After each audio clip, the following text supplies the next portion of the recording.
Hi there, today we're unboxing a CCTV system. So this particular one is from Reolink. Details are in the description below for anyone thinking of purchasing. So the model of this particular system is RLK8 800D4. The system comes with 4 cameras. Each one has a built-in microphone, 4K picture quality, and resolution wise it's 8 megapixel. The NVR, which is a network video recorder, has a pre-installed 2TB hard disk, and there's enough ports for 8 cameras if you wanted to expand it later on. So let's open it up and see what you get in the packaging.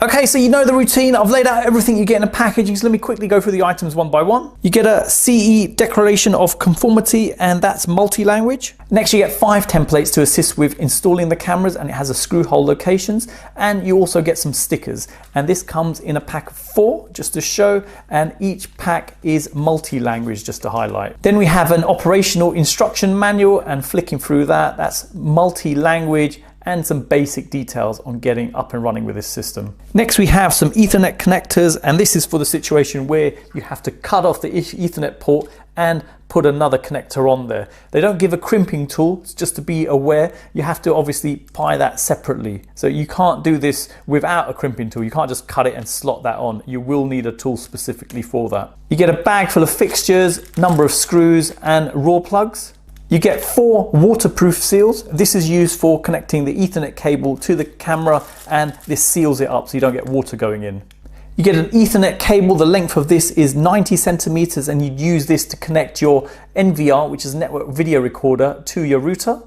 Build quality of the cable seems reasonably good.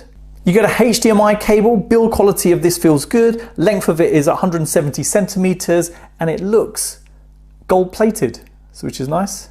You get a mouse, very cheap in build quality, and the cable length is 1 meter 17 centimeters. This is sort of standard mouse you'd get with any sort of CCTV system. No point getting anything more fancy, only because once you've got it up and running, that's it, away you go. You get a power adapter, and build quality of this feels good. Cable length is 110 centimeters, and in terms of output, you've got 48 volts, 1.875 amps. You get 2 power cables for the power adapter, and one is for the EU and one is for the UK. UK one is fused. The length of each of these cables varies, so the EU one is 36 centimeters and the UK one is 38. Build quality of the cable feels good. You get some Ethernet cables, so there's 4 bundles of this. Each one is 18 meters in length, and build quality seems reasonably good. Next, we have the camera. So you get 4 of these, and the cable attached to it is 50 centimeters in length. You've got 3 parts coming off there. So you've got the power of the Ethernet connectivity point here. You've got a DC connection point if it's required, but you shouldn't need that. And you've got a reset button here. In terms of build quality of the camera, you've got all plasticky finish around here, metal over here, and the lens just there. You've got a daylight sensor here, and the infrareds are around this location. Now coming in close, you can see a small hole there, so that's probably for the microphone, I'm guessing. Vents either side here, and if I come underneath, interesting design to this, you just turn it and the plate comes off. Now, in terms of security, I guess if the camera is quite low down and people knew about that, they could literally spin it off, disconnect it, and run off with it. So keep that in mind. They should have had some sort of locking mechanism, I would have thought. But in terms of installation, it really does make it easier, because it's just a light plastic plate. Obviously, put it onto your area, use the template which they've provided, drill your holes, and then mount the bracket on, and then you can just place the camera onto this and then lock it into position, and then there you go. So installation wise, it's great. In terms of security, obviously just be aware of that. Finally, we've got the NVR. In terms of dimensions, it's 22 centimeters deep, width is 25.5 and 5 centimeters in height from the rubber at the bottom to the top area. 4 rubber bits at the bottom just to stop it slipping on a surface. Coming around the back, on off button, DC power connection point, phono connection for audio out, USB, HDMI, VGA, LAN connection. This is what connects to your router. You've got eSATA if you want to plug in an external hard disk, and you've got 8 power over Ethernet connection points. Now coming around the side, you've got a vent there, you've got some vents over here as well, vents on this side as well, and vents around the bottom. Coming around the front, you've got a USB connection point there, and then you've got a power and hard disk indicators. Looking here, you've got play, pause, all, menu, select, and some cursor options here. General build quality feels good, and just to note, there's a QR code underneath this for installation purposes. Let's get this system set up. So very easy with this, power adapter here, plug the cable in, and the DC connection point gets plugged in at the back. So that goes just over here. Mouse can be plugged in to the USB point there. Ethernet cable, this one goes to your router, so plugs into the LAN connection point. HDMI, this can plug into your TV. And then the camera, so one Ethernet port plugs in here, and the other one plugs into the camera. This part is the same for all 4 cameras. Ready to plug this into power, plug in the HDMI and Ethernet, and we're ready to go. Okay, so I've connected up the system, so now let's power it on. Okay, so the system's initialized, and in the background you can see the cameras already appearing. Now what's interesting, what you're seeing my existing CCTV on there. So it's already picked that up on the network as well as its own cameras. Now the dialog here is a setup wizard, and it's requesting for a password. This is a good start to things because then you'll secure your system straight away. So let me enter in a password off camera. I've entered in a password, let me click next. General configuration now. So you've got the QR code for the system here, and I can change the resolution to 4K. Time zone, set that to UK, and we'll do next to that. Now it's saying display resolution has been reconfigured. Do you want to keep these settings? Okay to that. Hard disk, so we can select it here and we can say initialize, and all the data will be cleared off there. Initialization is complete, so we can click next. IP address wise, it's picked up an IP address off my network using DHCP from my router. So that's what it's currently at. We can just click next to that. Next we have the IP address of the cameras and MAC addresses together with the camera names, and the IP addresses below here you can see are of my existing CCTV.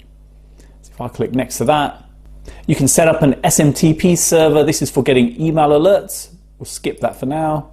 Next to that, DDNS, if you want to configure that. NTP time server details here. DTS, a daylight saving time configuration, and we can just click finish. So there you go, as simple as that to get up and running with the system. So you saw for yourself, didn't have to enter in much, connect it up, and you're ready to go. Now the system's set up, and what I've done, I've removed my existing cameras from this. Obviously it's picked it up automatically, and it's quite easy to remove as well. There's 9 slots here, 8 are available for different cameras. Obviously the system only comes with 4, but you can expand it by adding 4 more cameras on there. Now if I double click on one of the cameras here, you've got some menu options at the bottom, so you've got playback. So if I click on there, now coming in here, you can search for particular footage you're after. So here you can see a start time and an end time on there. It's an all day view here, and you can pick the channel you want just above there. Now if I click search, it will show all the recordings that have happened. So these are any sort of motion detections, and if I hit play, you can see here where I've repositioned the camera briefly. Now I can pause on that, fast forward, slow forwards on there. Coming across, I've got hide and exit. Now coming back on there, you've got mute, cut. Now if I right click, you've got digital zoom, console and exit. So let's exit on that. Let's come to the next one. Same thing again, let's go right to the bottom. And now we've got a view outside. And now if I right click, digital zoom, and now I can just zoom in on the area.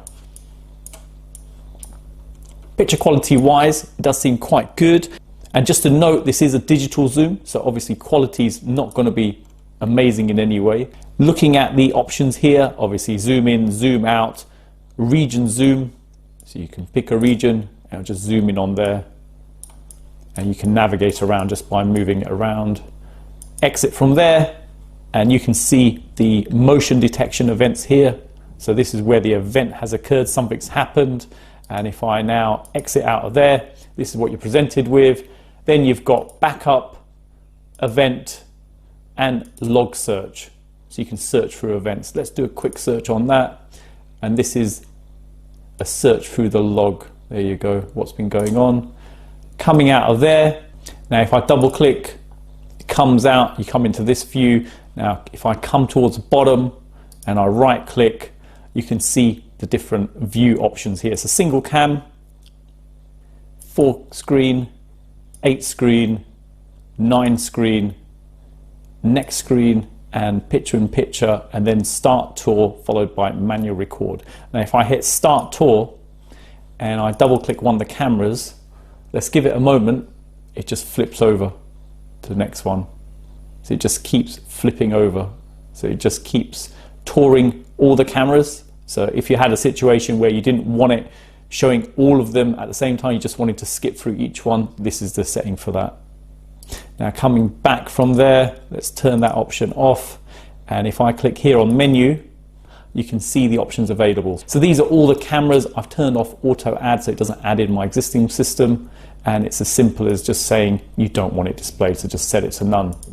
Now clicking here, coming to display, you've got camera number and you've got camera name. So you can rename the cameras from here, so you can give it more distinctive names, so front, back, side, etc. Display camera name, record date, display water marking, OSD display position. You can move the time around, as you can see. You can just put it if you didn't want it in a particular position. And image settings, clicking on that, you can adjust settings here. Brightness, contrast, saturation, hue and sharpness. Mask, so you can mask out an area. So if you didn't want to infringe on anyone's privacy, you can just mask it out. So that's quite nice. So if you've got your neighbor's area here, you can just blank it all out. So it's just focus on your property here. Let's cancel out of there. Camera parameter, there's some details here. So anti-flicker, exposure mode, white balance, day night, backlight, mirroring, rotation, 3D NR and light. This is nice. So if you've wanted to, for instance, change the rotation of this, you can move that around, and mirroring as well of the image. Okay, coming out of that, then you've got output. You can change the resolution, obviously on 4K at the moment. Transparency values there, mouse, border adjustment, you can change things there. And the tour time, so you can increase that to up to 300 seconds on there at maximum. Coming on to recording, you can see the parameters here. So the mainstream resolutions here with the frame rate. Maximum frame rate is 20 frames per second, bitrate values there, and substream. So this is when you're seeing a smaller image of the picture. So that's the resolution on the smaller picture. Frame rates here, so maximum can go to 15 frames per second, and that's the bitrate there. Then going to search, same as before on playback, you can just search for footage and you can select particular cameras as well. Network, so this is your networking settings in there. Coming to advanced, these are some of the setup options we came across. So network status. Next we have alarm, so channel 1 enabled and motion detection set. So it's set for everything at the moment. You can obviously delete it and set a different region. So this is good. So if you only wanted your area to be motion detection enabled, so you can do that there. This is where you'd set a motion detection alarm, video loss here, and exception here. So the exception would be a scenario where the hard disk is full, hard disk error, network disconnected, or there's an IP conflict with that. Coming to device, then you can see the hard disk in there. System, time zone details here. Auto lock time, so it will lock it, so you'd have to type in your password and enable password. You can turn that off if you want it, best to have it on. User wise, only one user, you can add multiple other users in. System information, you've got the device name and you've got some details here together with a QR code at the bottom. Maintenance, enable auto reboot, so it's rebooting every Sunday at 2 AM. Upgrade, and you've got factory reset here as well. Next, shutdown, and this is where you can shut down or reboot the device. And that's all the options you have available. As you saw, very easy to set up and a nice amount of functionality on there. Picture quality wise, it does look pretty good. Next, let me show how to set up the app for this device. So I'm at my Android phone. If I go to the Play Store and we search for Reolink, that's the app we're after. If you haven't got it installed, obviously install it. Mine's already installed, so if I click open, This is what you're initially presented with, and to add the system in, it's very simple. You click the plus there, camera comes on, and you just need to scan in the QR code, which is on top of the NVR. So let me do that off camera. I've scanned in the QR code and I'm presented with a dialog to enter in the password. So this is the password you entered in when you set up the system. So let me enter that in off camera. I've entered in the password, let me click login, and there you go, as simple as that to add in. Already set up, and if I click here in the corner, you can click over here and you can see the 4 cameras. Obviously the other ones are disconnected because nothing's connected. If I click down there, you can just go to the 4 screen option there. Now coming back, if I click here, this is how it showed at the home screen on the app. And if I scroll across, you can see each of the cameras there and even the streams that aren't being used. Now, if I click here in settings, you can see the device here and how much storage is available. Below that, you've got receive push notifications. So if I turn that on, that's now enabled, so the phone can receive push notifications. Share NVR, so you can share it with other members of your family or friends.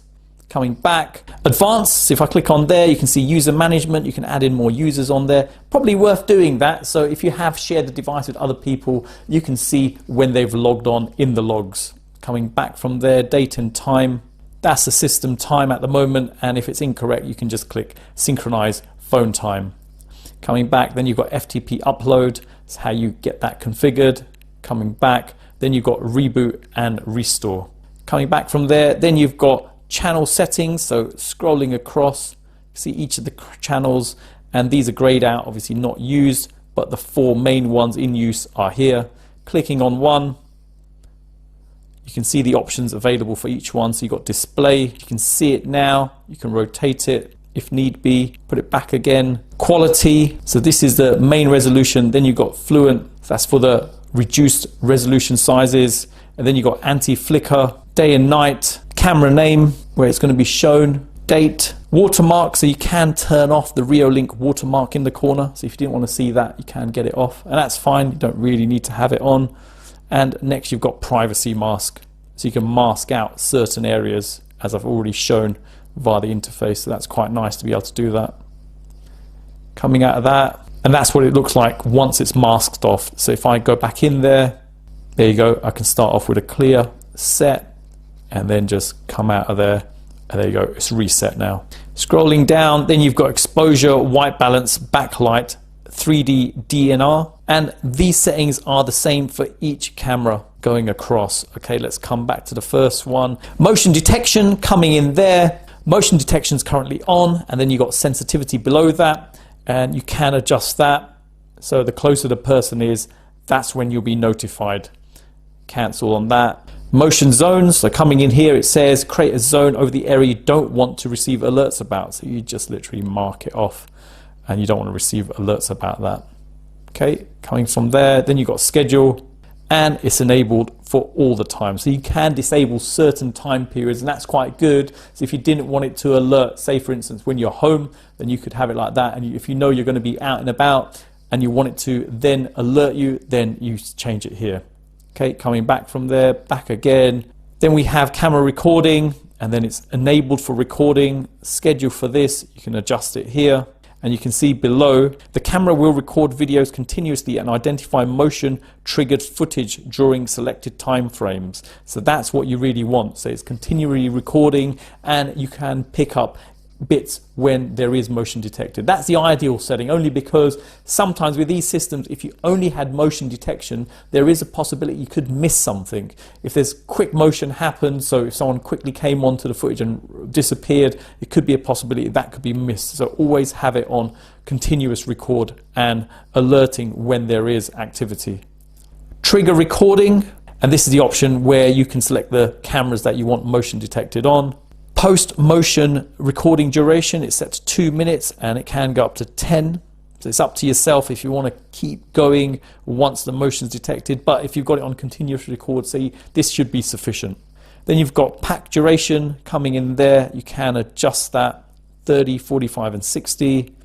Overwrite, so any older footage will be overwritten when the storage is full. Coming back from there, enable push notifications. So this is quite good. So you can have push notifications coming directly to you if there's motion detected. And then we've got buzzer, the NVR. You could have a buzzer sounding on there if there's motion detected. So this would be useful, for instance, if on your doorstep someone turns up and you wanted to be informed via the NVR, then you could just get it buzzing away. Then you know someone's there. Then you can flip over and look at the camera. Then we've got record audio. When it's disabled, you will hear no sound in video live viewing and playback. So up to yourselves. I think it's quite a good feature to have, so you can hear any noise happening around when things are detected. And then finally, we've got delete NVR. So this is delete the system out of the app. Now, looking at the top, you can see the different cameras, and the settings are the same for each of the cameras, so you can amend it for different ones. So you can have motion detection on some and push notification on some, and nothing on the others if you didn't want to have that. So good amount of functionality, and nice that you can change a lot of these settings from the app as well, so you don't have to do it at the console of the recorder. Coming back from there, and that's it. Now if I go into the camera, let's pick one. These are the options for that. So clicking on here, channel selection, day, night, immersive, picture in picture. So let's go through these. So you can see the channels there, day and night. So you can turn off night vision if you didn't want that. Immersive, you just see all the cameras running. There you go, and you can scroll up through there. Okay, clicking on there, then you've got picture in picture. So this is quite good. You can carry on using your phone and have a small picture of the camera and movement happening. You can keep an eye on things. Then clicking on settings just goes back to that option for settings. Back again, scrolling across, you can flip between the different cameras, which is nice. And then below that, you can pause the stream, you can reinitialize it, you can listen in, take a picture, start a recording on your phone, stop that, change the resolution. So at the moment it's fluent, so that's the lower one. If I click on that, that's 4K now. Let's give it a moment to load up. Obviously it's going to use more bandwidth. Now that's taking quite a while to do. Let's flip back and go to balanced. Hopefully that should be able to cope, and yeah, that can cope. Clicking here goes to full screen mode, and you can move about on there as well. You can zoom in and out if you wanted. Let's go to that one. Zoom in, come out. Let's try taking the resolution up. Go to balanced. That's what we see with balanced. Let's try 4K again. It's 4K, obviously it looks like it's struggling to display it. Obviously the bandwidth that's required to pick that up is quite a bit. Now, not a major issue, but the advantage of this is at least it's been recorded in 4K, so keep that in mind. So even if you can't display it on your phone in 4K, that's not an issue. Main thing is it's been recorded, so if you needed to go through the footage, you know it's in high resolution. Okay, let's take that down to balanced. That should come back, there you go. Now clicking here, you've got navigation options if you had a PTZ camera, so this isn't PTZ. Not relevant here. Let's come back. Now, looking at the bottom, you've got clip. Drag the rectangle to see the position you want to see. So this is if you wanted to just see a particular location on there. Okay, coming back from there. PTZ we've already seen. Now we've got playback. Clicking on there, you can see the different recordings that have occurred on here. So if I click on one of them, you can just play back the footage. Performance-wise, it seems good. You can get in there quite fast, and obviously I'm on my Wi-Fi network, so it's going to be quick regardless. Now coming back from there, and that's all the options you have available there. Next thing to test is coming off Wi-Fi and remote connectivity. So I've come off, 4G is connected, it says play over cellular data, I'll click there. And there you go, appeared. Now if I click there, fluent, let's go to 4K.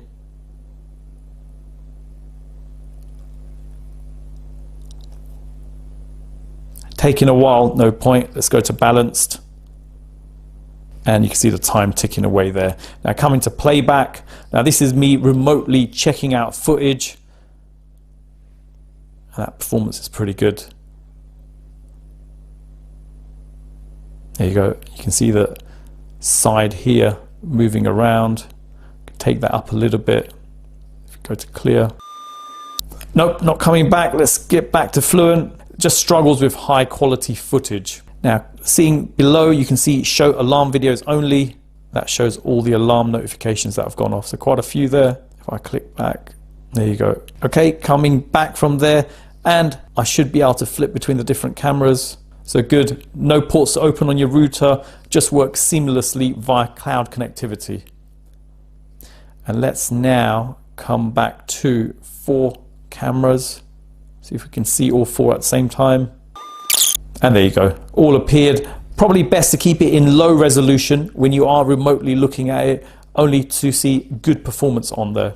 Now I've repositioned one of the cameras just to show you the response time. So the screen's there, move my finger away, about a second you can see for yourself. So not too bad in terms of performance. And now looking at my mobile, if I now go to settings, scroll down and record audio. So if I enable that on this camera, come back and I hit record, I can say test 1 2 3, test 1 2 3. And now if I stop that recording and we play that back, test 1 2 3, test 1 2 3. So very good sound quality. Test 1 2 3, test 1 2 3. Very impressive from it. So it's got a microphone, but it doesn't have a speaker, so you don't have two-way audio. Would have been nice to have that, actually. That would have been an interesting scenario. So for instance, if someone's at your doorstep, you could get a push notification informing you someone's there, and then obviously speak to them directly via the camera. Next, let me demonstrate push notifications. So for this, you've got to ensure receive push notifications is enabled, and looking below that, you've selected your camera and enabled enable push notifications for the particular camera. Now, if I come back from there, come out of the app, and if I put my hand over the camera for a moment, there you go, motion camera 8 from NVR. If I click on that, and there you go, there's a stream, so you can have a quick look what's going on. And again, performance wise, seems pretty good. Let's try again, but from our data connection. So if I come out now. So now if I put my hand over the camera, there you go, appeared straight away. So again, pretty cool. If there's any movement in a particular area, you can get notified. And again, you can just jump to that camera and see exactly what's going on there. And there you go, as quick as that. And performance wise, just to show, if I turn it now quickly, again, just a 1 second delay. So pretty good performance wise. Now if I turn that on, test 1 2 3, test 1 2 3. Again, you can hear what's going on around the camera. So if anyone's talking in the background, you can hear what they're saying. Now, in terms of recording footage on the CCTV system, if you had it running 24/7, recording continuously, then you could expect to maybe have about 5 to 7 days of footage. Now, in terms of expectations, I wouldn't be too happy with that, because I'd want at least a minimum of a month on that. So you really got to play about with the settings. You can adjust some of the cameras to just take down the resolution. On some, you could have it just on motion detection. You might not want continuous 24/7 recording on there. So matter of playing around, or the alternative is just to get a massive hard disk, put that in, and that will enhance the amount of footage you can record. So thing to keep in mind, if you are going to record in 4K, you're going to need a lot of storage for this.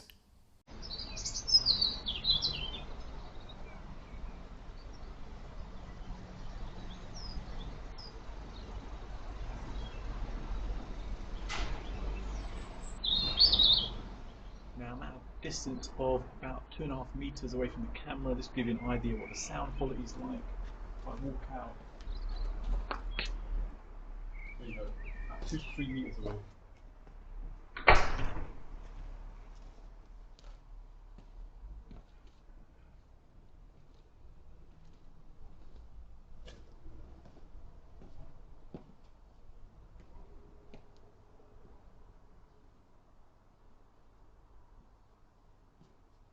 Okay, so you've seen the unboxing and setup of this CCTV system from Reolink. Really impressed with it. So you get 4 cameras, Each has 8 megapixel 4K resolution on there. Picture quality is absolutely stunning on there. Simple to set up and configure, literally plug and play. You don't really have to mess around with the settings. You can remotely connect to it via your mobile, which is nice, and you can get push notifications from particular cameras. One of the features I really liked about this is the fact it has microphones built onto the cameras. So if you wanted to listen in once you've been notified, you can do that as well, which is useful to have.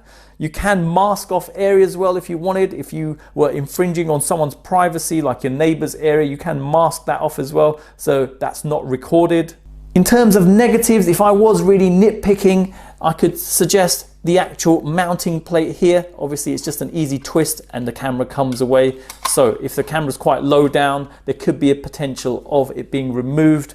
But again, you're not going to put it too low down, you're going to put it at a reasonable height. And the other negative really would be the fact that you couldn't stream at 4K to your mobile. But that's not a major issue, only because it's still recording in 4K in the background on the NVR. Just to note, the cameras aren't compatible with the Google Home Hub or the Alexa Show, so you can't stream the cameras directly onto those devices. So there you go. I hope it's helped anyone thinking of purchasing this. Details are in the description below. Thanks for viewing, and don't forget to like, comment and subscribe.